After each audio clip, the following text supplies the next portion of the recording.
Barrister Suman সবসময় সোচ্চার ছিলেন দুর্নীতির বিরুদ্ধে এবং ক্ষমতার অপব্যবহারের বিরুদ্ধে, যে কারণে আজকে তাকে দীর্ঘদিন কারাবন্দী থাকতে হচ্ছে। অন্তর্বর্তীকালীন সরকার এদেশকে ধ্বংস করার জন্য, এদেশকে সর্বশান্ত করার জন্য, গণতন্ত্রকে ধ্বংস করার জন্য যে বিষয়গুলো আমরা আমাদের অভিজ্ঞতায় দেখেছি, যে উনি ডক্টর ইউনূস সাহেব অন্তর্বর্তীকালীন সরকারের প্রধান হলেন, তার একের পর এক ওনার সুবিধাগুলো আদালতের মাধ্যমে উনি আদায় করলেন এবং সাম্প্রতিক সময়ে আমরা লক্ষ্য করছি যে আদালতে ওনার বিরুদ্ধে এই যে প্রচুর যে শিশুরা হামের টিকার অভাবে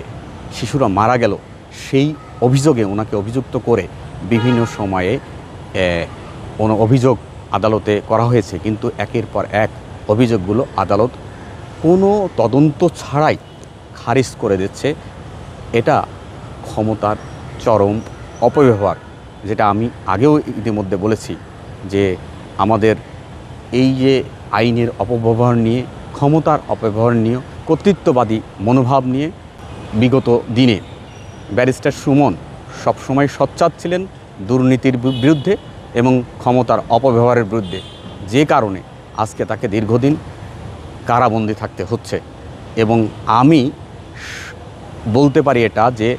উনি যদি আজকে বাইরে থাকতেন, নিশ্চয়ই এই সমস্ত ক্ষমতার অপব্যবহারকারী কর্তৃত্ববাদী মানুষের ভীত সন্ত্রস্ত থাকতেন, বিধায় আজকে পরিকল্পিতভাবে তাকে জেলে বন্দি করে রাখা হয়েছে। আমি স্পষ্ট করে বলতে চাই যে ব্যারিস্টার সুমনকে কর্তৃত্ববাদী, ক্ষমতার অপব্যবহারকারী, যারা ক্ষমতার চেয়ারে বসে দুর্নীতি এবং কর্তৃত্ববাদী মনোভাব তাদের প্রতিফলন করতে চাই, তাদের যে চর্চা প্রতিনিয়ত আমরা দেখেছি, দুর্নীতির সাথে আপোষ করা, ক্ষমতা অপব্যবহারের সাথে আপোষ করা, সেই কারণেই আতঙ্কে তাকে